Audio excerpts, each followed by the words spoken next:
les amis, nous sommes en direct de Tokyo Live. Oui, Tokyo derrière moi, il est... Dis-moi là, René, je suis en train, et toi j'imagine aussi, de suivre la première série du 5000 mètres dames. Toi qui es vraiment l'agent des athlètes, qui est dans l'athlétisme depuis combien de temps, 102 ans à peu près?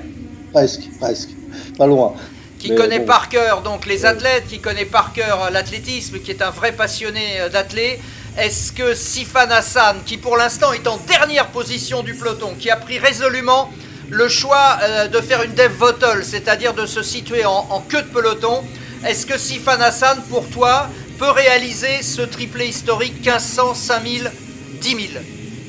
A priori, c'est pas. J'ai cru comprendre que le 1500 mètres était plus vraiment d'actualité, donc on va voir ce qu'elle décide. Mais bon, déjà qu'elle se concentre sur un doublé 5000, 10 000, ce qui serait déjà pas mal. Et pour l'instant, voilà, c'est pas fait. Est-ce que tu as l'impression que pour l'athlétisme français, ce sera un bon cru cette année à Tokyo ou pas? Pour l'équipe de France, est-ce qu'ils sont prêts? J'ai envie de dire oui, quoi. Après, le niveau est tel que il va falloir que tout le monde élève son niveau pour briller, quoi. Hein, c'est clair. Ouais, donc t'es moyennement optimiste, disons. Non, je ne suis pas moyennement. Je dis il faut qu'ils soient à leur meilleur niveau, même au-delà pour déjà pour entrer dans les finales et après pour essayer d'accrocher un podium. Hein. On a quelques chances de podium. Après, voilà, ce sont des Jeux Olympiques. Hein. En tout cas, merci René d'avoir... Est-ce que tu vas passer toutes tes nuits devant la télé quand même ou pas? Oui, bien sûr. À défaut d'être à Tokyo, je serai devant la télé, quoi. Ça fait combien de temps que tu n'avais pas été présent au jeu physiquement? Ça aurait été mes 7e Jeux Olympiques, donc voilà, c'est pas mal aussi à la télé. On voit, j'ai envie de dire, en plus on voit ce qui se passe dans les tribunes. Il y a zéro ambiance. Voilà, ça donne pas vraiment envie d'être sur place, mais bon, c'est. Bon, puis en plus t'as préservé tes narines du coup. Ouais, aussi, ouais, mais bon, ça c'est pas. T'as été testé combien de fois depuis la Covid, avec tous les meetings auxquels t'as assisté? Est-ce que t'as compté le nombre de fois où on t'a mis un truc dans les narines là? J'ai dépassé les 60 tests, je pense, mais bon, faut passer par là pour voyager. Même en étant vacciné, maintenant, les meetings nous demandent aussi des tests négatifs, quoi. Donc voilà, faut faire avec. Pour ceux qui ne connaissent pas Farouk, je crois qu'il y en a 2 dans le monde qui ne te connaissent pas, donc on va quand même préciser que tu es un entraîneur de renom en fond et en demi-fond, et que tu as même entraîné Vincent Louis, notre meilleur triathlète, et que tu es surtout l'entraîneur historique de Mayedine Mekissi, qui, excusez du peu, a remporté 3 médailles aux Jeux Olympiques. Comment va Mayedine, Farouk? Ça va très bien. Là, actuellement, il est en stage à Font-Romeu. Ouais. Donc, il avait tenté, parce qu'il a une histoire particulière avec les Jeux, comme tu l'as précisé. Il a fait 3 médailles olympiques sur les 3 dernières Olympiades. Et il voulait quand même, malgré les aléas, des blessures et puis le manque de motivation juste après Berlin et les opérations, il a quand même voulu essayer de se qualifier et puis de briller à Tokyo là. Au jeu. Bon, la reprise elle a été un petit peu compliquée et il a manqué un peu de temps en fait, je pense aussi pour qu'il puisse être en capacité de réaliser les minima, et après voilà, donc là du coup ça l'a pas démotivé complètement. Bien autant il a digéré ça rapidement, et là il est parti à Font-Romeu pour 4 semaines et il va préparer les courses de septembre, fin août, début septembre. C'est pas toi qui as bossé avec Mayedine. Qu'est-ce que tu lui as mis dans la tête pour qu'il décomplexe par rapport à l'Afrique de l'Est? Parce que c'est vrai que moi je me mets à la place de Markovic, de Lucan, de l'Australien Scott, de McColgan, que l'on voit maintenant dans cette deuxième série, et je me dis comment faire pour motiver ces jeunes femmes quand on sait que le Kenya, l'Afrique de l'Est sont vraiment quasiment intouchables. Moi je te dirais que moi je lui ai rien mis dans la tête, parce que lui il est comme ça en fait. Quand il a fait ses premiers grands rendez-vous internationaux, il y allait sans complexe, et je pense que c'est plutôt lui qui a permis aussi de décomplexer, parce que c'est pas le premier, mais c'est l'un des premiers, notamment en France. En tout cas, c'est le premier en France qui a vaincu l'hégémonie africaine. Et c'est cette capacité qu'il avait, lui, de décomplexer complètement et de se dire que, voilà, même s'il y a une suprématie kenyane, éthiopienne, Afrique noire et aussi Afrique un petit peu du Nord, mais il s'est décomplexé tout seul en fait. Il s'est dit voilà, moi je m'entraîne, je fais tout ce qu'il faut pour y arriver, donc il n'y a pas de raison que je me mette en position d'infériorité psychologique par rapport à eux. Et c'est ce qui a fait qu'à un moment donné, sur les premiers meetings, il a compris qu'il arrivait à les suivre et puis rapidement à les battre. Et du coup, il est arrivé au jeu en 2008. Il était entraîné à l'époque par Zouer Fougali. Et il est arrivé là-bas, mais bien avant d'y aller, il avait dit, moi j'irai au jeu, c'est pour faire une médaille, quoi. C'est pas pour... L'année d'avant, il était à Osaka, il avait fait éliminer en série. Et il avait dit, la prochaine fois que je reviens dans un championnat planétaire, ce sera pour rivaliser avec tout le monde et pas pour faire de la figuration, quoi. Donc cette capacité à décomplexer, en fait, je pense qu'ils l'ont en eux, quoi. Il faut qu'ils soient confiants dans leur préparation, confiants dans leur force aussi, parce qu'ils ont aussi des forces, même si on est européen, même si on est français, même si on est suisse, aujourd'hui on est capable de pouvoir s'entraîner aussi dur que eux, de pas se mettre dans du confort, parce que c'est surtout ça, je pense, qui fait la différence, c'est cette capacité qu'aura un Européen ou une personne occidentale de pas être dans le confort de nos vies, quoi. Là, on a souvent sorti ça comme argument pour les Éthiopiens, les Kenyans, c'est cette capacité à pouvoir faire en sorte que l'athlétisme devient pour eux alimentaire quelque part, quoi. Parce que s'ils ont pas ça, ils vont pas pouvoir vivre. Nous, en France, en Europe, on est quand même plutôt bien lotis dans ce sens-là. Et du coup, il faut être capable de passer au-dessus de ça et de se dire, voilà, c'est pas parce qu'on a eu un petit peu plus d'avantages et de confort de vie que quand on arrive sur la difficulté de l'épreuve, on doit être capable d'avoir les dents aussi longues qu'eux et de pouvoir espérer les battre, quoi. C'est ce que j'essaierai de faire d'une manière régulière, de vous proposer une petite revue de presse. Alors vous savez, évidemment que l'ogre, le géant est tombé. Teddy Riner a été battu cette nuit en quart de finale par le Russe Bouchaev, qui est devenu plus tard champion olympique. Teddy, en grand champion, a continué évidemment la compétition. Il est allé s'arracher pour prendre la médaille de bronze. Et puis la jeune Diko également, 21 ans, chez les dames, a été également chercher cette médaille de bronze. Donc les judokas vraiment nous apportent énormément de satisfaction. C'est ce syndrome Malonga qui est développé dans le journal Sud-Ouest et qui essaye d'expliquer que c'est la victoire à tout prix, c'est la victoire sinon rien. Moi, je trouve que c'est un peu excessif et c'est vrai que les athlètes sont programmés pour gagner, mais quand on est sur le podium des Jeux Olympiques, c'est quand même quelque chose de formidable. Après, il y a évidemment, et c'est Libération qui s'est interrogé sur cette parité homme-femme. Est-ce que réellement on considère les hommes et les femmes de la même manière au sein de l'olympisme? Vous savez que le baron Pierre de Coubertin était assez misogyne. En tout cas, il faut le replacer dans l'époque évidemment, mais il pensait que les femmes n'avaient pas véritablement leur place dans le sport de haut niveau. Les mentalités heureusement ont changé, les femmes ont eu le droit à la fin des années 70 de disputer le marathon, ensuite de sauter à la perche, de lancer le marteau. En athlétisme, la parité s'est peu à peu installée, tant mieux.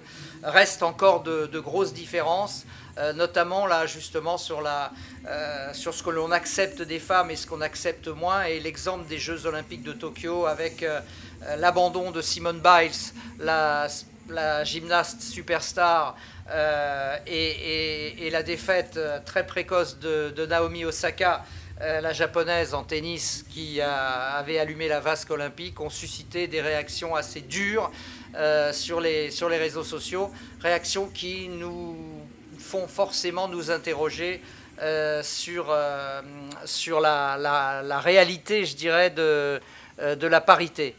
Tu es un vrai ch'ti des familles et tu es surtout un amoureux inconditionnel de l'athlétisme et du demi-fond et du fond, c'est ça? Et tu entraînes et tu présides un club qui s'appelle Uniron. Raconte-nous ça en 2 mots là. Ouais, tout à fait. J'ai créé l'association Uniron pour soutenir, accompagner les athlètes de haut niveau, et notamment venus du Rwanda, du Burundi et quelques Kenyans. Voilà. C'est ton amour de l'Afrique, c'est ton amour de l'être humain en général, c'est-à-dire de tendre la main, d'accueillir les gens qui n'ont pas eu la chance de vivre, de naître forcément du meilleur côté, je dirais. Ouais, il y a un peu de ça, c'est sûr. Donc, après, quand on est coach, on fait forcément don de sa personne, quel que soit l'athlète qu'on a en face de soi, quoi. Je veux dire, Cheptegei, gros plan sur Cheptegei, l'homme à battre. Il y a également Kimeli qui est là, il y a les Américains Fischer, Klecker, l'Érythréen Kifle et le Japonais Ito qui est également dans cette course.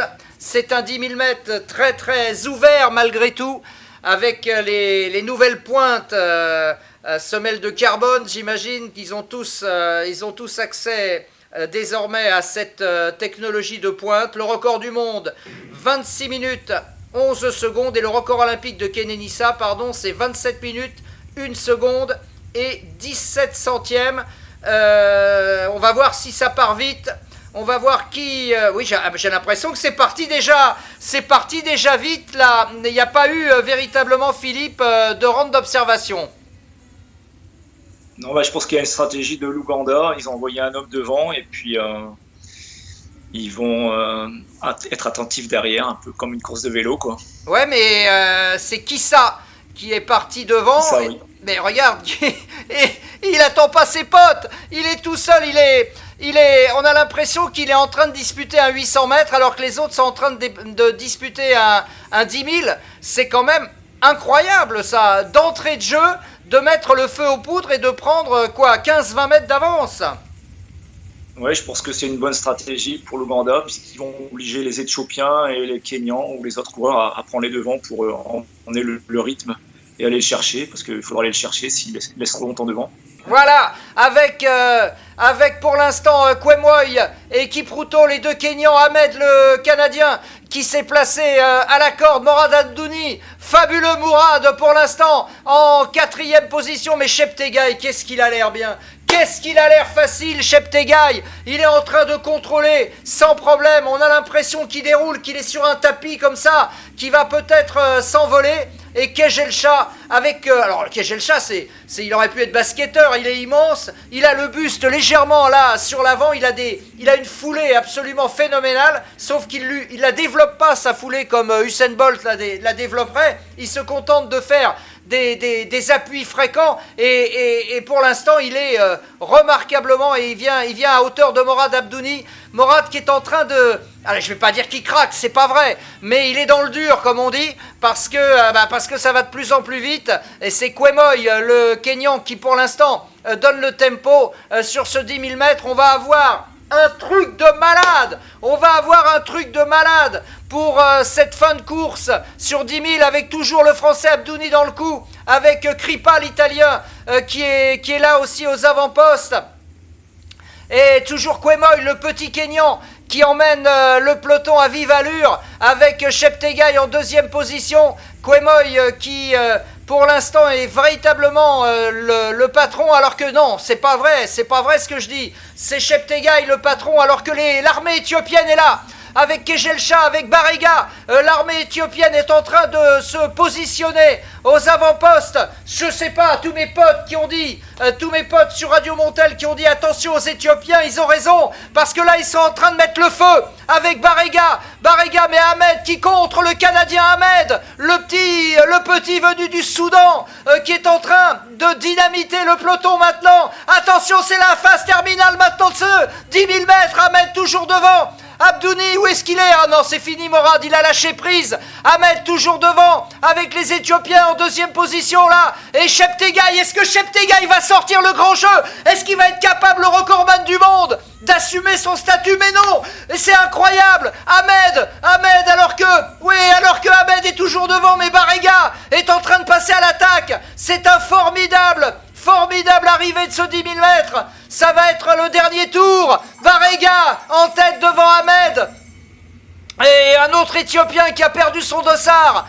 Non, il n'a pas perdu son dossard, il a perdu son nom. Heureusement, parce que s'il perd son dossard, il est disqualifié. Vous vous rendez compte? Il y a 3 Éthiopiens dans les 4 premiers, les 2 Ougandais, Cheptegei et Kiplimo, qui sont en train de subir. Mais non, il est passé par la petite porte à la Pascal Kiemo. Il est encore là, Cheptegei. Les 2 Éthiopiens qui ont lancé le sprint avec Barega. Kejelcha, c'est fini. Barega est parti et les 2 Ougandais à la suite. C'est un match entre l'Éthiopie et le Kenya. Ça va être chaud bouillant. Barega devant et derrière on se bat pour revenir. Est-ce que c'est Cheptegei? Est-ce que c'est Kiplimo?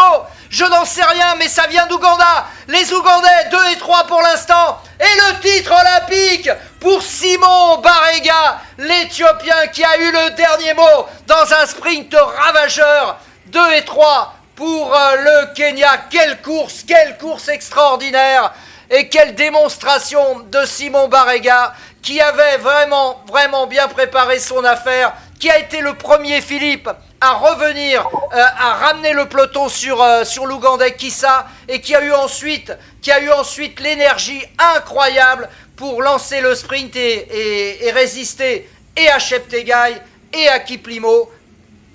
Sérieux, c'est costaud, hein. Bon, est-ce que t'es là, mon Bernard? Je suis là, Patrick. Bon, mets ta caméra parce que je vois pas ton... Voilà. C'est en train. Il est là, messieurs, dames. Il est là. Comment ça va, Bernard? Écoute, ça va bien, Patrick. J'ai regardé ce 10 000 mètres. Voilà, la dernière fois qu'on a commenté un 10 000 ensemble, Bernard, c'était, je dis pas de bêtises, attends, je sais pas, 2013 Moscou, championnat du monde. C'était à Moscou, voilà, c'est ça. Voilà. Bon, comment tu as vécu ce match extraordinaire entre l'Ouganda et l'Éthiopie, d'abord?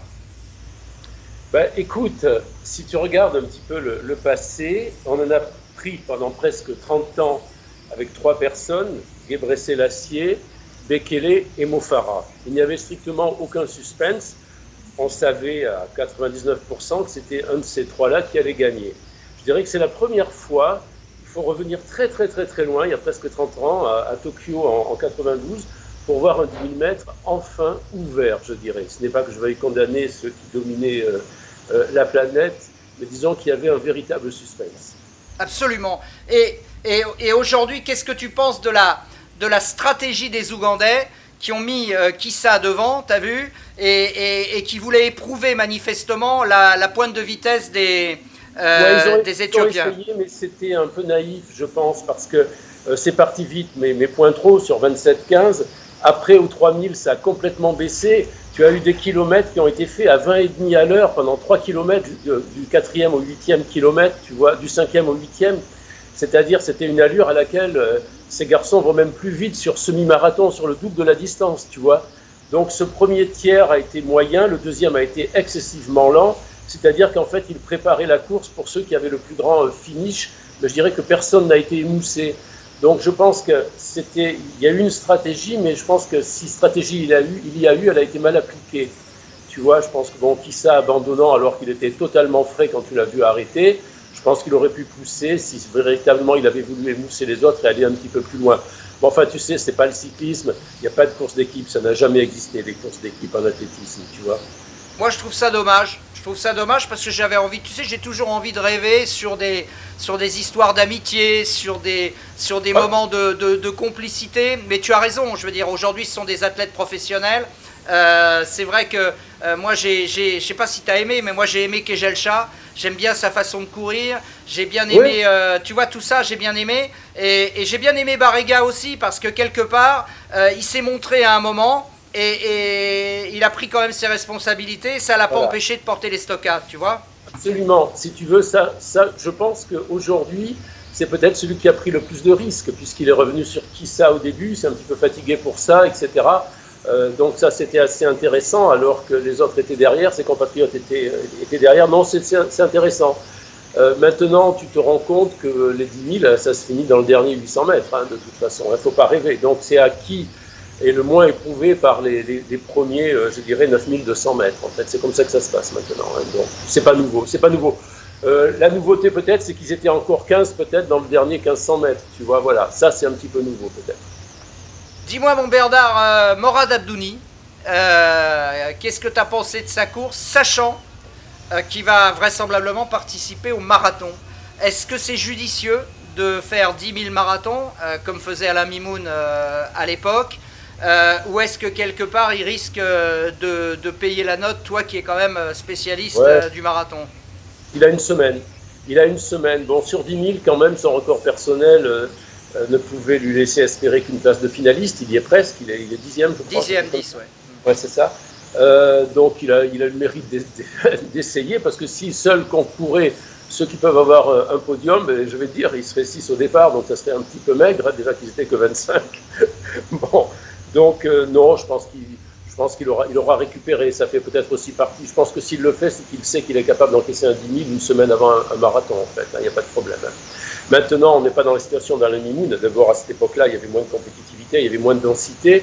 Et ensuite, quand Alain était sur 10 000, c'est qu'il pouvait aussi bien gagner le 10 000 que le marathon. Donc le contexte était différent. Ok Bernard, donc ce 10 000 mètres ne t'a pas déçu?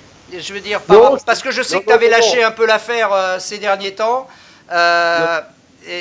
Cette reprise sur Radio Montel t'a pas déçu quand même, tu t'es pas endormi? Non, avec toi je m'endors jamais, tu sais très bien, même si la course avait été, je dirais, endormissante et ennuyeuse, ce qui pour la première fois depuis très longtemps n'était pas le cas. Ouais, ça c'est quand même top, ça c'est vraiment top. Dis-moi juste un mot, parce que c'est normal, je te tiens par la barbichette, j'avais envie de te la poser. Les chaussures révolutionnaires là, avec les lames, etc. Toi, t'es plutôt pour, on prend la technologie en compte, ou t'es un peu dubitatif? Comment tu te positionnes par rapport à ça? Non, mais je pense que c'est un petit peu comme les combinaisons à une époque en natation. Bon, on va pas faire courir les coureurs pieds nus. Je pense que si tous ils les ont, bon, ce qui est clair, c'est que c'est 3 secondes par kilomètre, donc on ne peut absolument plus comparer les performances avec avant. Ça, c'est un petit peu gênant pas pour les bilans, parce qu'on s'en fiche des bilans, chacun fait son temps. Je dirais pour les records, peut-être les records du monde, par exemple. Tu vois, c'est-à-dire que pour moi, ce qu'avait fait Bekele tient toujours, par exemple. Tu vois, voilà. Là, c'est un petit peu plus gênant quand même. Voilà. Je te remercie mon Bernard, j'espère qu'on aura l'occasion de discuter ensemble. Tu sais qu'on est une association de malfaiteurs qui date depuis 87, et les malfaiteurs restent toujours unis pour la vie, tu le sais ça. Absolument, c'est la corrélation des particules. On se retrouve demain samedi avec un programme qui est quand même assez costaud, je vais dire. Il y aura évidemment la nuit de René, tout ce qui sera passé la nuit. On en parle, c'est bien sûr la revue de presse, les lives. Oh là, les lives. Il y aura l'entrée en concours de Mélina Robert Michon. Il y aura, figurez-vous, la perche homme avec Renaud Lavilloni et un gros point d'interrogation. Où en est-il avec sa blessure à la cheville? Il y aura son frangin Valentin et il y aura le jeune Ethan Cormont. On aura l'entrée en lice de nos spécialistes du 800 mètres avec PAB, Pierre-Ambroise Boss, le champion du monde de Londres, Benjamin Robert et Gabriel Tual. On aura le 100 mètres haies avec Laura Valette et Samba Mayela. Et on aura Jimmy Vico sur 100 mètres, plus les demi-finales du 100 mètres dames en prime. Évidemment la finale qui est la femme la plus rapide du monde, on le saura demain. Et puis il y aura les demi-finales du 800 avec le challenge qui attend Renel Lamotte. Plein de choses formidables à venir. Il est 21h12 à Tokyo. Je vous embrasse. À demain.